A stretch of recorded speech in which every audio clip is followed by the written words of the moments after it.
Saudara-saudari terkasih dalam Kristus, hari ini Senin 22 Januari 2024 dalam pekan biasa ketiga tahun B. Bacaan dibawakan oleh Justina Kurniawati, Mazmur dilantunkan oleh Lucia Andri, dan renungan ditulis oleh Frater Francesco Agnes Ranubaya. Selamat menekuni Sabda Allah. Marilah kita semakin bersolider dengan peduli kepada sesama.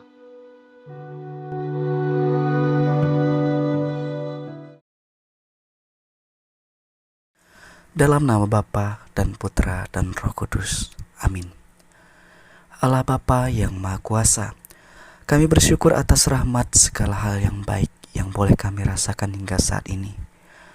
Kami mohon curahan Roh Kudus-Mu agar kami dimampukan untuk menggunakan akal budi dan hati kami dalam meresapkan sabda-Mu, sehingga sabda-Mu itu kami renungkan dalam pikiran, kami wartakan dalam ucapan, dan kami resapkan dalam hati kami. Demi Kristus Tuhan dan pengantara kami. Amin.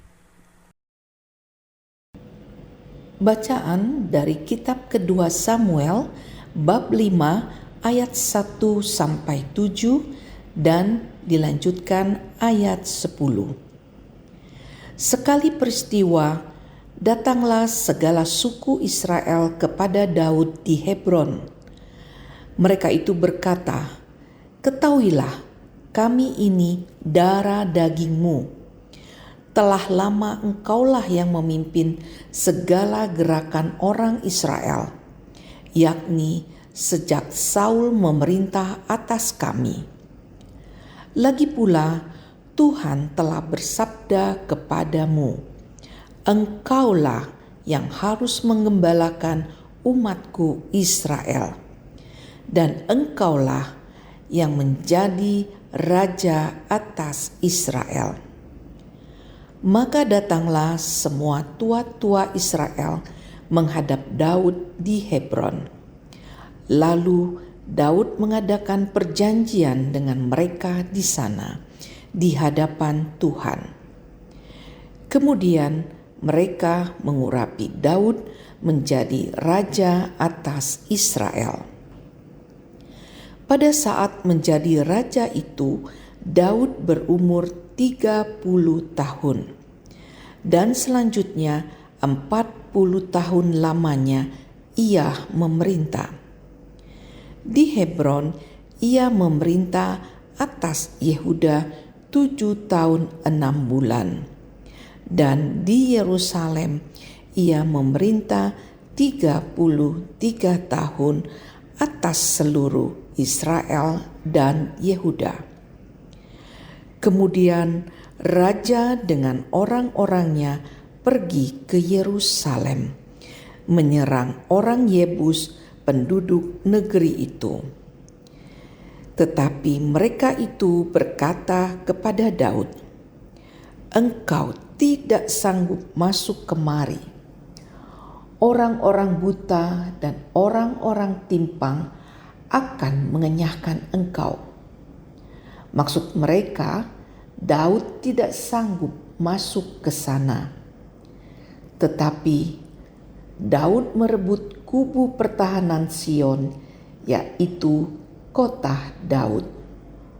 Makin lama, makin besarlah kuasa Daud, sebab Tuhan, Allah semesta alam, menyertai dia. Demikianlah sabda Tuhan.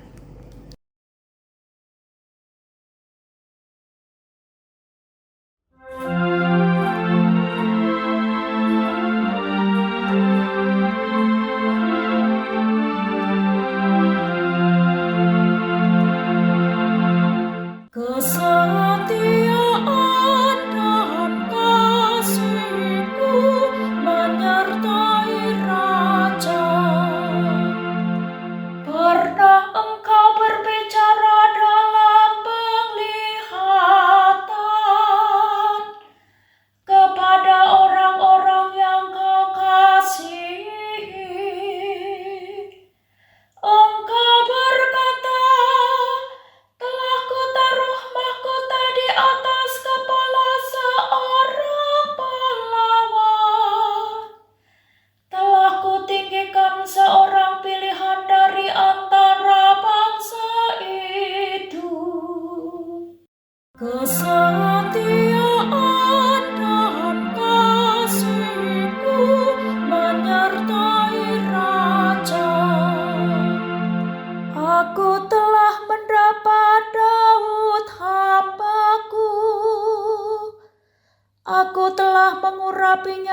dengan minyakku yang kudus,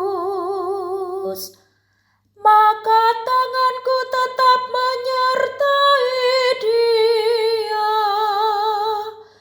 bahkan lenganku meneguhkan dia. Kesetiaan dan kasih-Ku menyertai raja. Keselamatan dan kasih-Ku menyertai dia, dan oleh karena nama-Ku tanduknya akan meninggi. Aku akan membuat tangannya menguasai laut, dan tangan kanannya menguasai sungai-sungai. Kesetiaan dan kasih-Ku menyertai raja.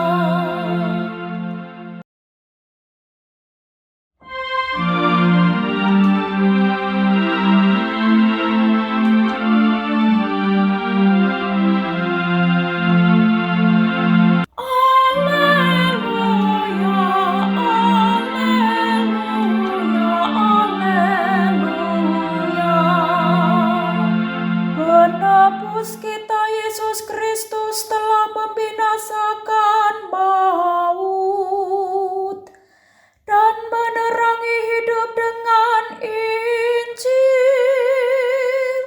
Haleluya, haleluya, haleluya.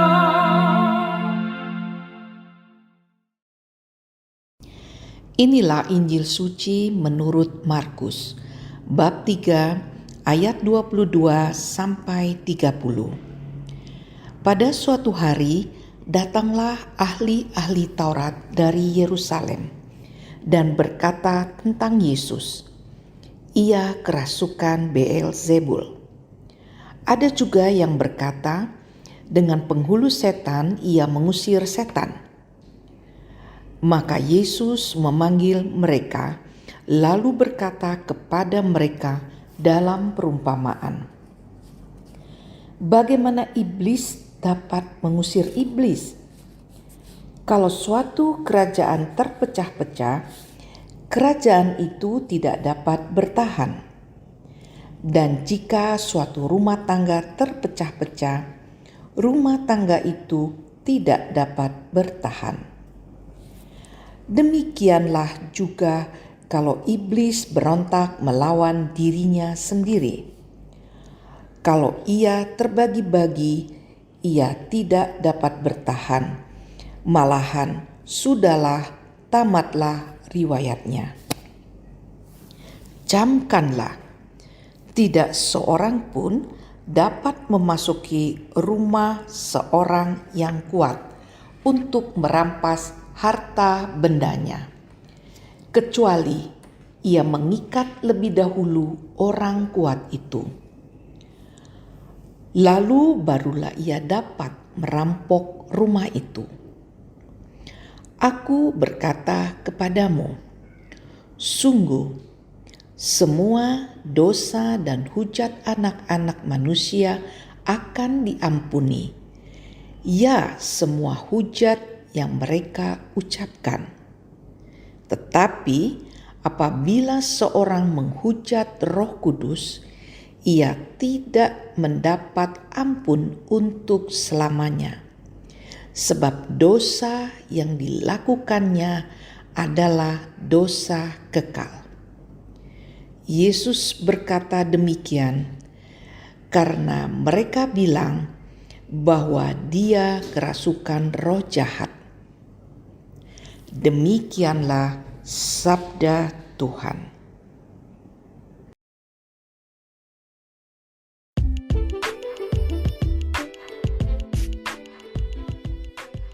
Memandang dengan kacamata Allah. Renungan dibawakan oleh Frater Francesco Agnes Ranubaya.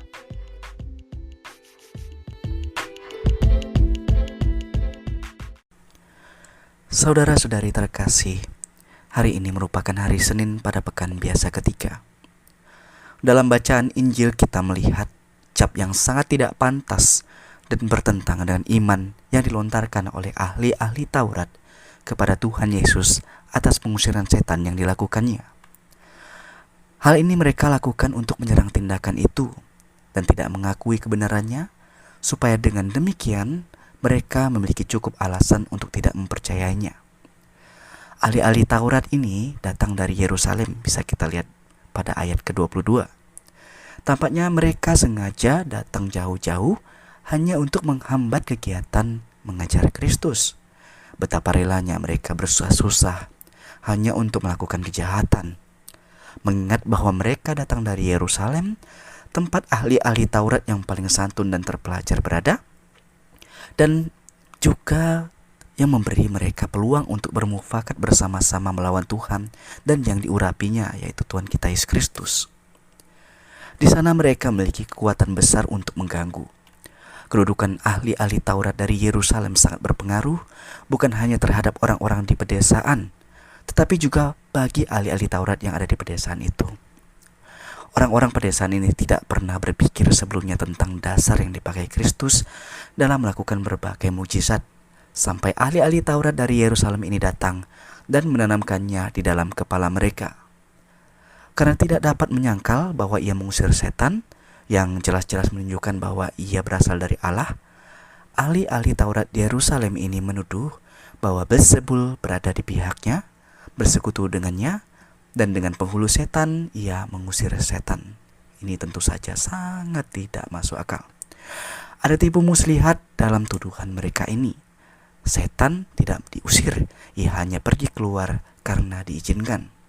Tidak ada suatu pun yang patut dicurigai dalam cara Kristus dalam mengusir setan, yang melakukannya sebagai orang yang berkuasa. Tetapi itulah tuduhan dari mereka yang memang memutuskan untuk tidak mempercayainya. Peringatan yang dilakukan yang sangat menakutkan yang diberikan Kristus kepada mereka agar memperhatikan betapa berbahayanya kata-kata yang mereka ucapkan itu. Namun mereka mungkin meremehkan peringatan ini, menganggapnya hanya sebagai silat lidah belaka, sebagai bahasa orang yang berpikiran bebas. Bila mereka terus-menerus melakukannya, akibatnya akan sangat parah bagi mereka sendiri, karena perbuatan itu merupakan suatu dosa yang melawan upaya penebusan terakhir, dan dengan demikian tidak bisa diampuni lagi. Dengan suatu alasannya lemah, mereka menolak untuk diyakinkan oleh alasan kuat yang dijelaskan Kristus. Jadi upaya apa lagi yang bisa dipakai untuk membuat mereka ini bertobat dan perbuatan menghujat Kristus itu? Memang benar bahwa Injil menjanjikan penebusan, karena Kristus telah menebus dan memberikan pengampunan bagi dosa dan pendosa yang terbesar sekalipun. Kita bisa lihat dalam ayat ke-28. Malahan banyak orang yang mencaci maki Kristus yang sedang terpaku di atas kayu salib, ya, yang merupakan suatu hujatan terhebat ya terhadap anak manusia, pun mendapat belas kasihan meskipun demikian ya. Dan Kristus sendiri bahkan berdoa, "Ya Aba, ya Bapa, ampunilah mereka." Tetapi dosa yang satu ini adalah dosa menghujat Roh Kudus, karena ia mengusir setan dengan kuasa Roh Kudus. Tetapi mereka malah mengatakan, ia melakukannya dengan kuasa roh jahat. Ini bisa kita lihat dalam ayat ke-30. Dengan cara ini mereka akan menyangkali semua bukti tentang karunia Roh Kudus yang terjadi setelah kenaikan Kristus ke surga, dan dengan demikian menghapus semua keyakinan karunia itu, sehingga tidak ada lagi bukti yang tersisa. Dengan demikian, sepantasnya lah kalau mereka tidak akan pernah mendapat pengampunan selama-lamanya dan layak diganjar dengan kutuk yang kekal. Mereka berada di ambang bahaya menghadapi hukuman kekal yang tidak bisa ditebus lagi, tanpa jeda dan tanpa keringanan hukuman apapun.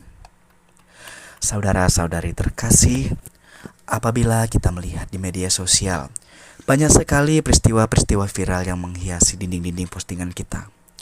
Kita melihat banyak sekali konten-konten yang sebenarnya tidak layak untuk dipublikasikan, tetapi menjadi viral dan begitu mendapatkan perhatian publik. Malahan prestasi-prestasi anak bangsa kita jarang sekali tersentuh dan terekspos di media sosial. Karya-karya anak bangsa yang menjadi sorotan dunia malah luput dari sorotan media sosial kita. Media sosial acap kali menampilkan hal-hal buruk, ketakutan, perang, lelucon yang tidak pantas, konten-konten seksi, dan lain sebagainya. Mau jadi apa bangsa kita apabila konten kreator membuat konten-konten yang tidak mendidik? Akibatnya, anak-anak zaman sekarang meniru aneka macam tren-tren aneh, berpakaian tidak sepantasnya, dan memunculkan tindakan kekerasan kepada sesama temannya akibat tontonan kekerasan yang sering mereka lihat. Seperti Farisi yang lebih gemar mencari kesalahan-kesalahan Yesus, sikap seperti ini perlu dihindari sebagai konten kreator dan pewarta sabda Allah. Kita semua berkewajiban untuk mewartakan Kristus dengan cara-cara yang baru dan kreatif, agar buah-buah kasih semakin nampak dalam kehidupan dan Kristus meraja dalam hidup kita dengan memandang dari kacamata Allah. Pertanyaan refleksi yang dapat kita renungkan adalah, bagaimana dengan kita? Apakah kita sudah mewartakan Injil dalam kehidupan kita, baik di dunia nyata atau di dunia maya? Marilah berdoa. Allah Bapa Tritunggal Maha Kudus, Engkau adalah Allah yang Maha Kasih. Engkau yang mengaruniakan segala hal yang baik dalam hidup kami. Ampunilah dosa-dosa kami jika kami berbuat kesalahan. Dampinglah hidup kami agar mampu meneladani Tuhan kami Yesus Kristus dan para murid-Nya yang berkobar-kobar dalam mewartakan sabda-Mu kepada setiap orang. Sebab Engkaulah juru selamat kami yang hidup dan berkuasa dalam persekutuan Roh Kudus Allah sepanjang segala masa. Amin. Dalam nama Bapa dan Putra dan Roh Kudus. Amin.